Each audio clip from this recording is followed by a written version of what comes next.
1979 launched so many horror movies. It was like a bladed spear to the forehead. Dracula and Nosferatu were resurrected, a stranger terrorized a babysitter over the phone, the Amityville Horror scared audiences with its allegedly true story, and a young Sigourney Weaver proved herself a more than worthy opponent against a xenomorph. Even TV movies like Salem's Lot terrified children from the comfort of their own home. But even amongst this outburst of genre classics, one film stood out as uniquely weird, and it feels just as bizarre today. Phantasm seemed to come out of nowhere, hitting theaters that spring and earning a solid box office and strong reviews. Even more impressive, much of its success came from 25-year-old filmmaker Don Coscarelli, who not only directed the film, but also wrote it, edited, and worked on the cinematography. Then Universal Pictures stepped in to make a sequel and they upped the budget. But along with the fat check came a list of mandated changes. Did Universal's bigger is better approach help launch a franchise? Or did it strip away the beloved weirdness of the original? Why was the film's lead actor replaced? Which future A-lister almost ended up in the role instead? And which famous horror novel gave Coscarelli the idea to finally write a sequel? Buckle up, we're hitting the road with Reggie and Mike, watching out for the terrifying tall man, and trying to dodge those flying killer spheres, as we find out what the f happened to Phantasm II.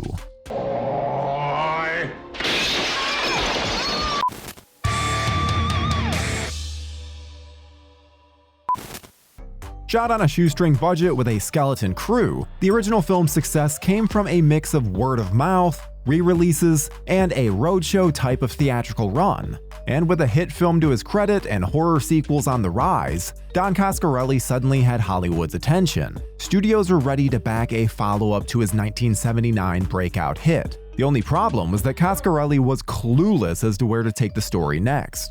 In 1982, he shifted gears to direct the sword and sorcery adventure The Beastmaster, a project that he wanted to take the sword to due to the final cut straying far from his initial vision. His wife encouraged him to embrace the film as it had built its own cult following. The experience left Coscarelli cognizant of how studio interference could affect a film. Meanwhile, Phantasm's light hadn't exactly dimmed. It had gained new fans thanks to a CBS network airing in 1981, continued screenings, and the booming home video market, keeping the film alive long after it left theaters. Coscarelli originally thought that Phantasm was a one and done, and even stepped away from horror to avoid being typecast. But then he read Stephen King's Salem's Lot. The ending, where the characters go on a vampire hunt, sparked an idea. What if Mike and Reggie went on a similar road trip, chasing down the tall man? Enter Tom Pollock, who was a top executive at Universal Pictures at the time, and a longtime supporter of Coscarelli from his days as Don's entertainment lawyer. Pollock loved horror, and championed Phantasm II, giving it the green light that fans had long been waiting for. Universal's backing came with a wide theatrical distribution, but also with some strings attached to it. The studio wanted a more polished, action-driven movie with fresh-faced actors. And that's where the trouble began. Universal's push for a fresh start included recasting both the roles of Mike and Reggie with more established actors, arguing that neither A. Michael Baldwin nor Reggie Bannister had worked much since the first film. And since Baldwin had been a teenager in Phantasm, the studio assumed fans wouldn't mind if he was quietly replaced with an older actor. Lucky for them, this wasn't the age of the internet. Jeffrey Tambor was even considered for Reggie, and auditioning for Mike was none other than Brad Pitt. Coscarelli later admitted that Pitt would have made a great Mike, not to mention given the film a bigger legacy. But James LaGrosse won him over with his intensity and natural acting ability. The studio liked him too, since he'd already built up some indie cred, and Bannister and LaGrosse felt that they clicked with each other as believable brother figures. In the end, Baldwin was out, which was tough on him, the fans, and Coscarelli, who fought hard to get both original actors back. But years later, Baldwin returned in Phantasm III and IV, giving audiences the closure that they wanted. Bannister, meanwhile, had to re-audition for the role of Reggie, but he pulled it off, and for the first time, Coscarelli let him shine as a chainsaw-swinging action hero. Original villain Angus Scrimm returned as the Tall Man, though he gets a little less screen time this time around. Coscarelli called him the dark heart of the series. Off-screen, Scrim was described as a kind, soft-spoken gentleman, but once the cameras rolled, he transformed into one of horror's most terrifying villains. The new cast brought with them some fresh energy. Samantha Phillips landed the role of Alchemy, even though she didn't fit the voluptuous blonde description in the script. She later recalled walking to her audition after her car broke down and not even understanding the material. But Coscarelli liked her sincerity and warm personality and gave her the part. Coscarelli then cast Paula Irvine as Liz Reynolds, Mike's psychic love interest, thanks to her girl-next-door charm, and Kenneth Tygar joined the film as the troubled Father Myers, a performance that Coscarelli praised for its depth. Phantasm II was both the cheapest Universal film of the 80s, yet the most expensive of the franchise, and a big chunk of the budget went straight into the special effects. Newcomers Robert Kurtzman and Greg Nicotero were brought in to deliver their next-level visuals. One of the visuals was the messy death scene of the Tall Man. The striking sequence took days to film and required hours of sitting in the makeup chair every day for Scrim. It was also rumored that the scene used chicken skin. You can't really tell when or how it was used, but either way, like the scene itself, there's a good chance it was gross. But the film's biggest sequence was the recreation of the house explosion from the first film's finale. The production company bought the house for $500 from the state of California on the condition that they'd move it from its original site. Due to the scene being filmed by the airport, a fire marshal was sent to monitor the stunt and limit the amount of explosives used. That is, until he found out the movie was Phantasm II. A fan of the original, he told the crew to, quote-unquote, blow the hell out of it.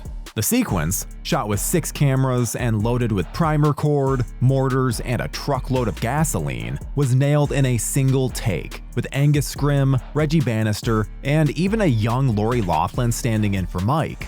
The MPAA, however, wasn't quite as lenient as the fire marshal. They demanded cuts to the sphere kill involving Father Myers, and Coscarelli trimmed the bloodletting just enough to keep the scene, while sneaking in reaction shots of Liz and the Tall Man to appease the censors, which might have been for the best, depending on how much gore you like in death scenes. The uncut scene basically looks like a fountain statue, but you know, if the water was red and shooting out of someone's head. And speaking of injured heads, Samantha Phillips, who plays Alchemy, asked Coscarelli what her motivation was to sleep with the much older Reggie. On the fly, he told her, "You've got a bald head fetish." She ran with it and began to literally slap Bannister's head, to the point where his scalp turned bright red, and skin tone makeup had to be applied over and over to finish filming the scene. But every scene, no matter how uncomfortable or graphic, had to have the approval of test audiences, a component that came along with the backing of Universal. These test screenings push for clarity in the film's more inexplicable moments. So Coscarelli trimmed some surreal moments or added voiceovers with characters explaining incidents that might have been unclear. The director later admitted that the road movie structure helped, as it made for a more straightforward story for audiences, but the requested test screening changes also diluted the intentional mystery, which was a hallmark of the original Phantasm.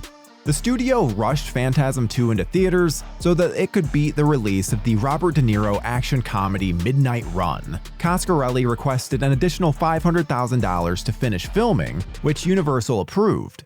The film wrapped and hit theaters in the summer of 1988, facing off against heavyweights like Coming to America and Who Framed Roger Rabbit. It opened in 9th place, earning just over $3 million, and for its worldwide total, it pulled in around $7 million. But with its $3 million budget, it was enough to make its money back, but not quite the hit that Universal hoped for. Critics weren't too kind either. The film currently holds a 37% approval rating on Rotten Tomatoes, though audiences were a bit more forgiving, with a 57% score, and a 6.4 out of 10 on IMDb, which is only 2 points lower than the original. While some critics found it to be a fun ride, most of the negative reviews seem to come down to personal taste more than the film's actual quality.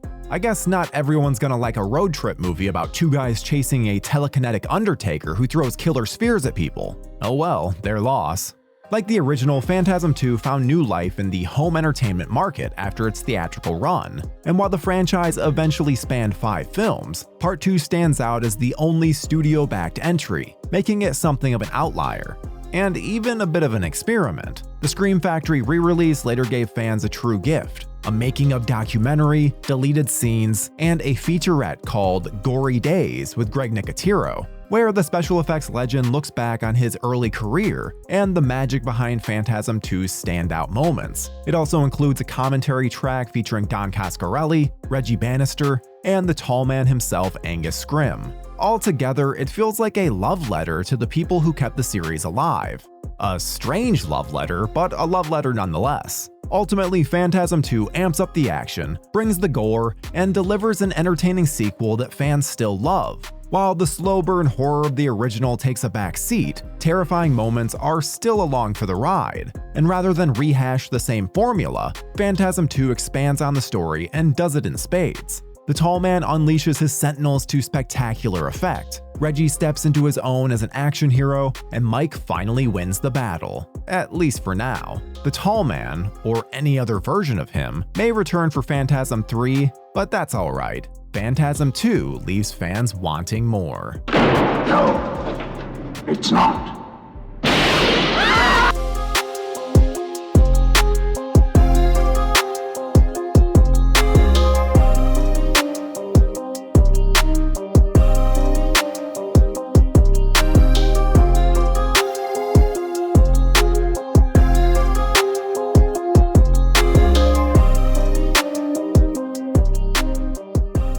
Thank you for clicking on our video, everybody. If you like what you saw here, please make sure you like the video and subscribe and share with your friends who like this sort of content. JoBlo was created by movie fans for movie fans, and we appreciate your support.